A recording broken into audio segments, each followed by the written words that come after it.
Lunes 18 de marzo 2025, soy Antonio Zapata, mejor conocido como El Reportero, y este es el noticiero del Reportero.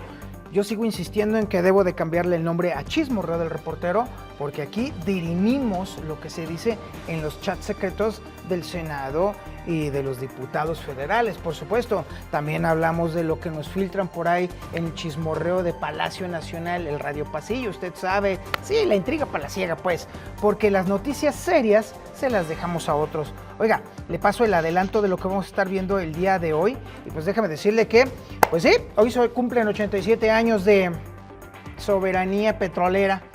Ay, Dios mío, sí, seguramente con la petrolera más endeudada del planeta, seguro que nos ha convenido a los mexicanos. Pobre Lázaro Cárdenas, si viviera, estaría chille. Oiga, pues, mire, hay que reconocer que creo que esta es la primera vez, o la segunda, o la tercera, o la quinta, que México reconoce el tema de los desaparecidos. La presidenta Claudia Sheinbaum lo reconoció, pero pues obviamente tiene el tema sus bemoles. Vamos a estar analizando ese asunto. Oiga, casi le puedo afirmar a usted que Cuauhtémoc Blanco va a salir impune de esto, porque si hay una marca registrada de la casa, hablo de Morena, es evidentemente que todos los que están adscritos a ese partido se salgan con la suya, salgan impolutos. Pero puede ser que me equivoque, es más, ojalá que me equivoque, porque ya estoy hasta la madre de tener razón. Oiga, pues la elección judicial sigue siendo agua, está complicándose enormemente este asunto y pues quién sabe cómo vaya a salir ese relajo. Le estaremos platicando de las últimas vicisitudes que está sufriendo este proceso electoral. Oiga, los trabajadores del Instituto Nacional de Acceso a la Información y Transparencia, o de Transparencia y Acceso a la Información, en las postrimerías de este instituto, pues van a armar San Quintín, se lo puedo asegurar. Qué manera de despedirse de verdad del INAI. Oiga, el tema del hackeo al teléfono y al correo electrónico de la presidenta Claudia Sheinbaum. Mucho de qué hablar sobre ese tema, pero lo cierto es que chale, ¿por qué no invierten en un cortafuegos o en varios cortafuegos chidos? Porque sí los hay en el mercado. ¿Por qué no le ponen una lana? ¿O qué tienen puro becario ahí de sistemas? Yo creo que sí.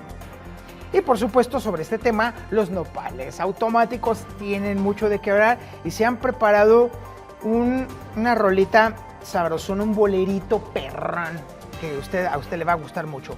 Esto es el noticiero del Reportero y pues vámonos.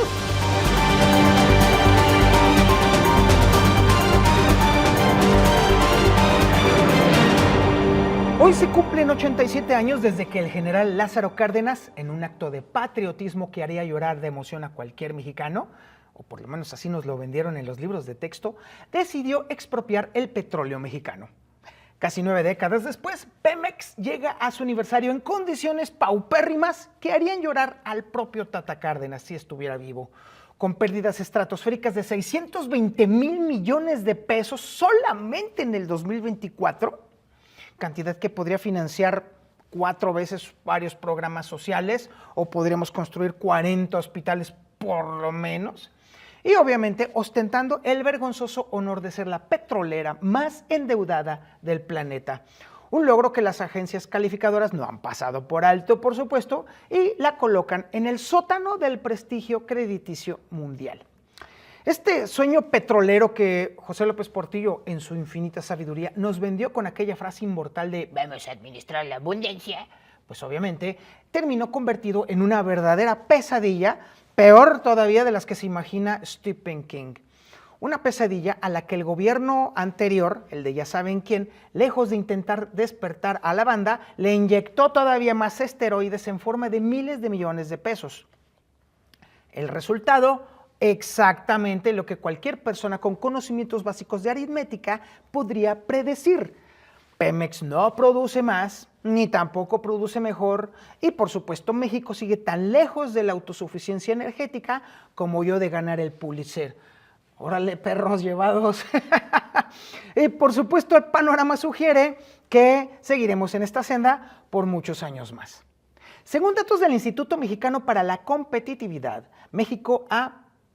Pemex ha acumulado pérdidas por más de 200,000 millones de dólares en la última década. Un logro que ni siquiera las empresas estatales más ineficientes del mundo han conseguido igualar. Ni siquiera Cuba, ni siquiera la vieja Unión Soviética, Ojo con ese dato. ¿Será que deberíamos de solicitar a Guinness World Records una categoría especial? Yo creo que sí valdría la pena. Y como si fuera poco, tenemos el caso emblemático de la refinería de Cadereyta, una joya del patrimonio nacional que, al igual que muchos de nuestros políticos, se ha negado a evolucionar con el tiempo. Hoy, con un proceso industrial tan moderno como un reproductor de cassettes Betamax, esta refinería produce una gasolina de calidad premium que se está convirtiendo lentamente en un auténtico veneno. Pregúntenle a la banda que vive en el área metropolitana de Monterrey, ¿sí? Es una auténtica cámara de gas a cielo abierto. Pero pese, por lo menos allá tienen el consuelo de que es gasolina mexicana la que los está envenenando. Eso debería de consolarnos mientras tomamos, pues ahora sí que un poquito más de enfermedades respiratorias cada día. De acuerdo con el Instituto Nacional de Ecología y Cambio Climático, las emisiones de esta refinería superan hasta en 10 veces los estándares internacionales permitidos. Pero pues, ¿quién necesita aire limpio cuando tenemos soberanía energética? Faltaba más. Así que, en la ceremonia de hoy, mientras los funcionarios se dan mutuamente palmaditas en la cabeza y en la espalda por mantener vivo el legado cardenista, valdría la pena preguntarnos, ¿qué demonios celebramos exactamente? ¿El honor de ser los dueños de la empresa petrolera más endeudada del mundo? ¿O acaso la habilidad sobrenatural para convertir un recurso natural tan valioso en un agujero negro financiero? ¿O tal vez la extraordinaria capacidad para ignorar la realidad económica y ambiental en nombre de un nacionalismo trasnochado, patético e inútil? ¿Ese que tanto aman los olovinos? Ciertamente en México no hay nada más permanente que un subsidio temporal a Pemex, por supuesto. Y mientras eso está ocurriendo, la factura de ese apoyito la seguimos pagando todos los mexicanos y con intereses muy cargados, y parece ser que eso va a continuar por los siglos de los siglos, o cuando menos hasta que quiebre Pemex, y no tarda mucho. Pues parece que finalmente el gobierno federal ha decidido despertar de su letargo en materia de desaparecidos.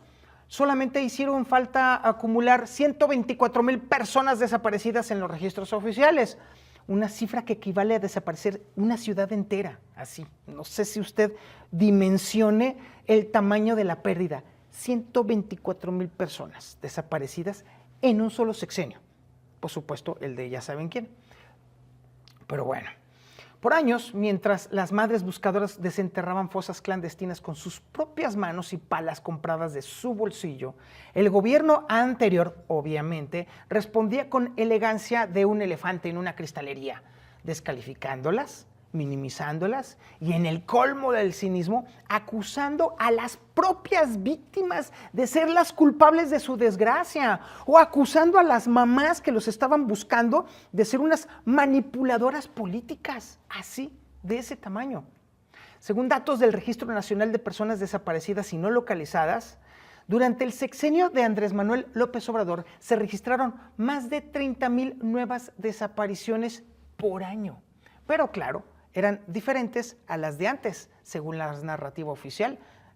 La presidenta Claudia Sheinbaum anunció ayer, con bombo y platillo, el fortalecimiento de la Comisión Nacional de Búsqueda, la misma comisión de donde fue despedida Carla Quintana, funcionaria cuyo imperdonable pecado fue hacer bien su trabajo, ¿sí?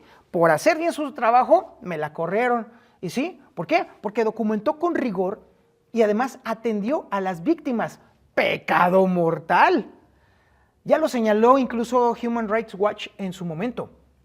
Quintana fue removida precisamente cuando los números de desaparecidos alcanzaban niveles históricos brutales y que además contradecían la narrativa oficial de que todo iba a toda madre. Ahora, como si se tratara de un descubrimiento revolucionario, se anuncia una base nacional única de información forense y una plataforma nacional de identificación humana. Bueno, está bien, les concedemos que por fin lo hicieron, ¿sí? Porque eso sucede después de 15 años después de que organizaciones como el Equipo Argentino de Antropología Forense vienen recomendando exactamente que se haga eso. 15 malditos pinches años se tardó México en atender una recomendación de ese calibre. Pero bueno, pues eso demuestra que la velocidad burocrática mexicana pues va avanzando. 15 años no más. También se nos informa que ya no habrá que esperar 3 días para buscar a alguien. Vaya, una medida que cualquier persona con 2 dedos de frente sabe que es crucial, considerando que las primeras 72 horas son determinantes en estos casos. Según el Centro de Investigación y Docencia Económicas, el famoso CIDE, cada hora que pasa reduce drásticamente las posibilidades de encontrar con vida a una persona desaparecida. Y para rematar esta cascada de innovaciones, se va a equiparar el delito de desaparición al del secuestro. Bueno, es una medida que, por cierto, colectivos como el Movimiento por Nuestros Desaparecidos en México han estado exigiendo durante años. Casi 10 años se le han pasado pidiendo esto. Y 10 años después, por fin se logra. Y está en veremos. Es de esperarse que este cambio de política venga acompañado de algo que ha escaseado en los últimos años, un poquito de sensatez, porque las crisis de desapariciones en México se está poniendo así cada vez peor. Y no es un juego de ping-pong político donde cada estado está buscando culpar al otro estado o un poder está tratando de buscar o culpar a las víctimas. Estamos hablando, insisto, de 124,000 tragedias humanas, 124,000 familias destrozadas. 124,000 historias truncadas. No tiene usted idea del costo, ya no olvídese del humano, el económico que tiene haber perdido 124,000 personas. Lo señaló recientemente el Alto Comisionado de las Naciones Unidas para los Derechos Humanos. México está enfrentando en este momento una crisis forense sin precedentes. Y mientras los políticos se lanzan acusaciones, las fosas clandestinas y obviamente los campos de exterminio siguen apareciendo con la regularidad de un reloj suizo. Pero insisto, a ver, más allá de la crítica necesaria, también hay que reconocer algo y mire, hay que confiar.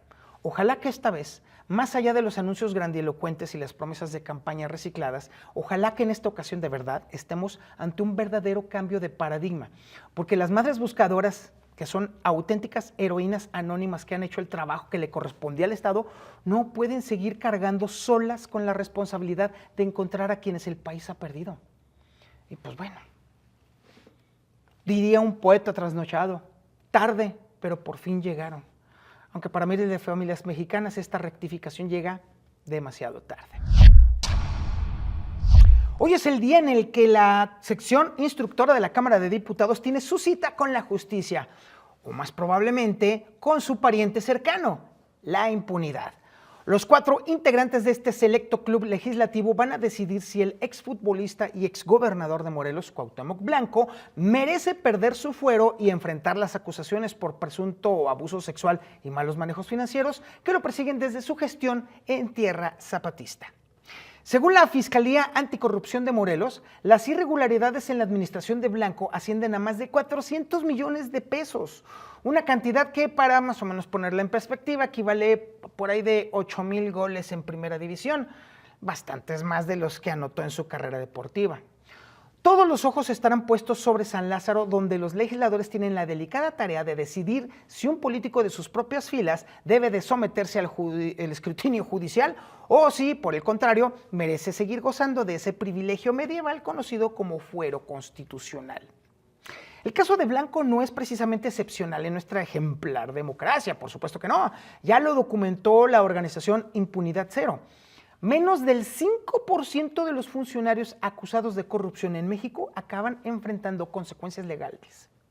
Los otros 95%, los que están dentro de esa cifra, generalmente terminan en embajadas, consejos de administración, diputaciones, senadurías, gobernaturas y, por supuesto, sí, sobre todo lo más recorrido, por supuesto, es curules en el Congreso. La decisión de hoy tendrá un valor simbólico incalculable. ¿Prevalecerá la justicia sobre los intereses políticos? ¿O presenciaremos una vez más el espectáculo de la impunidad institucionalizada? Ya lo diría el cronista deportivo: el marcador está por definirse, pero los pronósticos no favorecen al equipo de la justicia mexicana. El partido se juega en cancha inclinada y con un árbitro que suele favorecer al equipo de casa. Yo casi le apuesto a usted que el Cuatemochas lo va a salvar. A poco más de 2 semanas de que arranquen las campañas para la elección judicial, el Instituto Nacional Electoral parece estar organizando su propia versión de Misión Imposible, pero sin Tom Cruise y tampoco final feliz, faltaba más. El reloj corre implacablemente mientras la institución enfrenta un tsunami de pendientes que harían sudar frío hasta el burócrata más experimentado. Primero, esta semana debe de definir la lista definitiva de candidatos a magistraturas de circuito y juzgados de distrito, después de hacer malabarismos para subsanar los errores y vacíos de las listas que el Senado les entregó con más huecos que el queso Gruyère.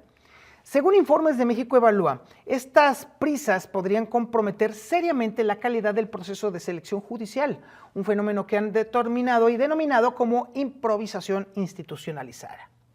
Una vez, y si es que logran armar el rompecabezas de las listas definitivas, entonces procederán al sorteo para determinar en qué distritos van a ser votados estos aspirantes. Un ejercicio que, al paso al que vamos, tendrá más de tómbola de feria que de proceso electoral formal. Otro frente de batalla es el tope de gastos de campaña. Tras la orden del Tribunal Electoral de fijar nuevos montos, el Instituto Nacional Electoral debe de recalcular cuánto pueden gastar las distintas candidaturas según el cargo. Y bueno, ¿alguien recuerda cuando las elecciones eran sencillamente depositar un papel en una urna? No, pues esos tiempos ya se acabaron. Esos tiempos parecen tan lejanos como la honestidad en la política.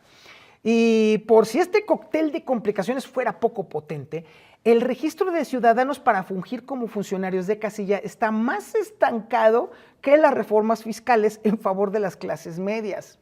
Muchos mexicanos, pero muchos, han decidido que prefieren hacer otra cosa, cualquier cosa, ese domingo, incluso hasta visitar a la suegra, antes de participar en este experimento democrático.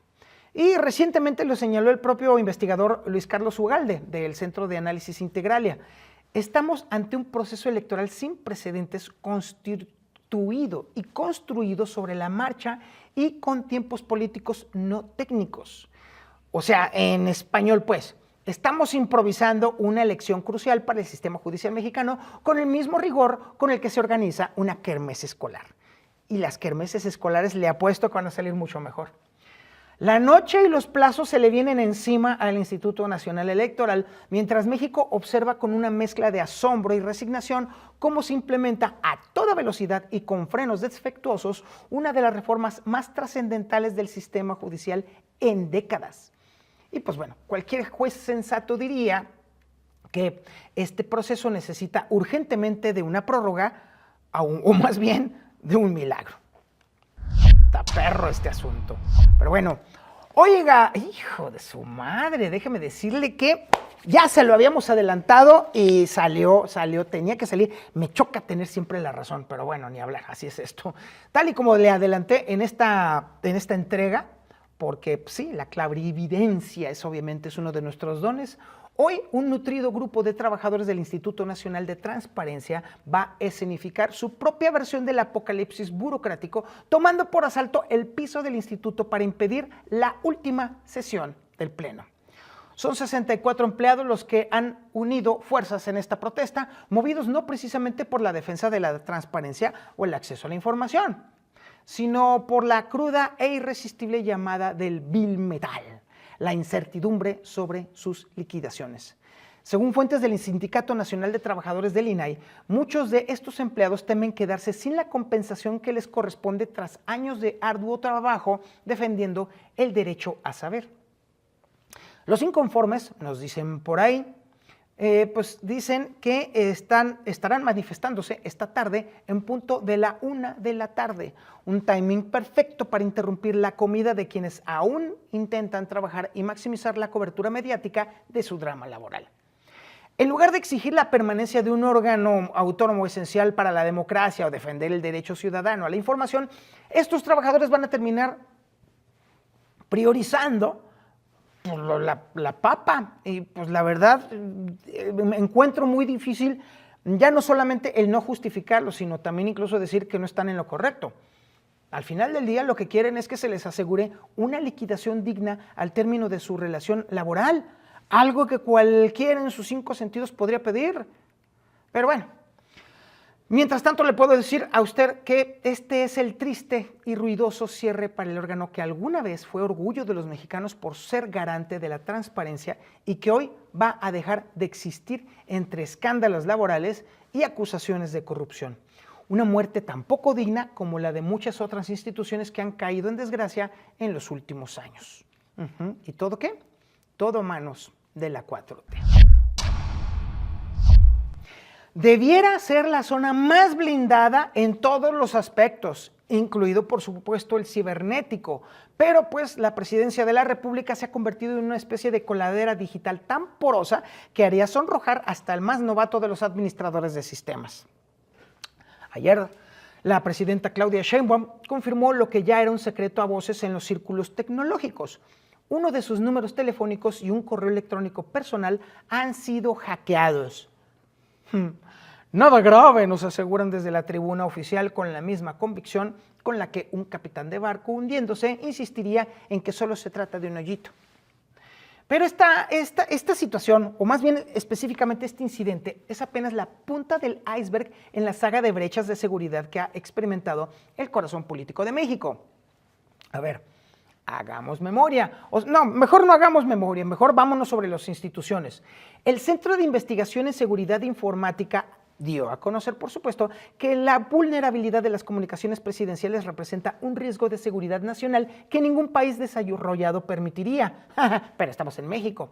En noviembre del año pasado, la Consejería Jurídica del Ejecutivo Federal también sufrió de una contundente brecha de seguridad y, obviamente, llamada hackeo de información. Y, por supuesto, detalles de esto todavía permanecen opacos, tanto igual como las explicaciones oficiales, en una paradójica demostración de transparencia selectiva. Y por supuesto, si retrocedemos unos meses más, en enero, la información personal de más de 200 periodistas acreditados para cubrir las actividades del entonces, ya saben quién, fue filtrada al mejor estilo de una venta de garage digital. Según reportes de la organización Artículo 19, esta filtración expuso teléfonos, correos y hasta direcciones particulares de reporteros sin que hasta ahora, sorpresa, se sepa quién o quiénes fueron los que perpetraron este asunto. Y si nos remontamos todavía un poquito más, hay que recordar el asunto de Sedena y la filtración de datos del colectivo Guacamaya Leaks. Pero bueno, y así nos vamos. La pregunta del millón de pesos, o más bien el millón de bitcoins, si es, pues para estar a tono, es, ¿será que tras el hackeo a la presidenta se redoblará la seguridad digital o les va a valer gorro? ¿Seguiremos con la misma política de ciberseguridad que parece consistir en cruzar los dedos y esperar que los hackers tengan días libres o se enfermen? Se me hace que es lo segundo. Recientemente así lo señaló un experto de la Universidad Nacional Autónoma de México en materia de ciberseguridad. La infraestructura digital del gobierno mexicano tiene más agujeros que el presupuesto nacional. Y sí, tiene toda la razón. Es una comparación que, aunque duela y aunque dé risa, resulta tristemente precisa. Y mientras tanto, los ciudadanos solos podremos preguntarnos qué información sensible podrá estar circulando libremente en los oscuros rincones de la Internet.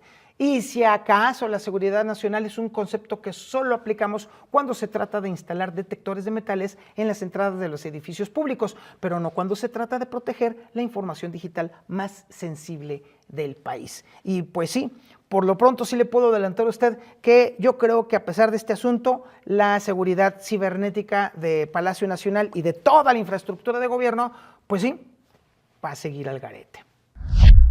Y sobre este tema, por supuesto que los nopales automáticos tienen algo que decir. Y mire, este bolerito sabroso, que está muy bien armado, obviamente nos retrata de cuerpo entero cómo está el tema de la ciberseguridad en Palacio Nacional. Bueno, de hecho ni siquiera está, pero pues igual hicieron su rola.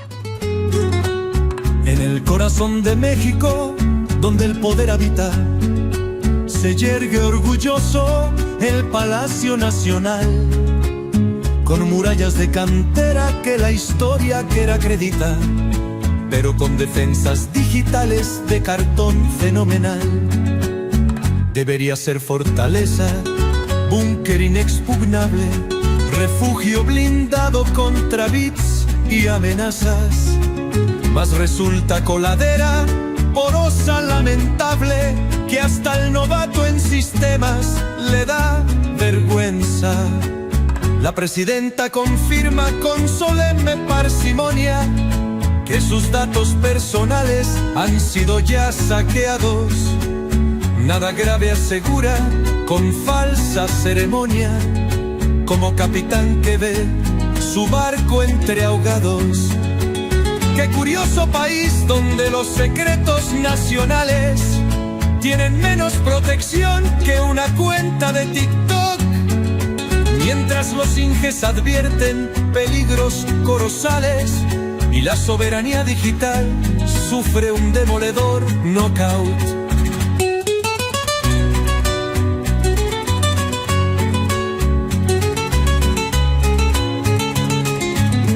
En noviembre fue la Consejería Templo de la Ley la que sufrió el embate de invisibles saqueadores. La transparencia selectiva se convirtió en rey. Opacos los detalles, mudos los servidores. 200 periodistas vieron sus vidas expuestas. Teléfonos y correos al mejor postor lanzados. Artículo 19 denuncia, espera respuestas. Pero los culpables siguen libres, no serán hallados. ¿Redoblará ahora el palacio su escudo binario? ¿O seguiremos confiando en la suerte divina? Cruzando los dedos como único inventario, rezando que los hackers tengan gripe o tosferina. Cualquier estudiante sin pelos en la lengua se reiría de nuestra defensa con crudeza mordaz. Hay más agujeros allí que en el presupuesto y no hay esperanza de protección eficaz. Y mientras datos sensibles navegan sin control por rincones oscuros del universo digital, instalamos detectores de metal con fervor, ignorando que la amenaza real es virtual. Así se reiría un hacker ya jubilado, con sonrisa sardónica y mirada perspicaz. En Palacio la puerta está abierta de par en par, con letrero de bienvenida y bocadillos de paz. Los nopales automáticos están aquí de lunes a viernes. Bueno, este lunes pasado no, porque pues fue asueto y obviamente nadie trabajó, ni las gallinas pusieron siquiera. Pero bueno, de lunes a viernes los nopales automáticos presentan sus rolas, primero aquí en el noticiero del reportero y luego después las mandan allí a su canal de YouTube, que obviamente ya lo tiene usted aquí abajito para que se suscriba a su canal y esté escuchando puntualmente todas las rolas que presentan aquí primero en el noticiero de El Reportero. Y pues bueno, muchísimas gracias por su atención a este espacio informativo, el noticiero del reportero.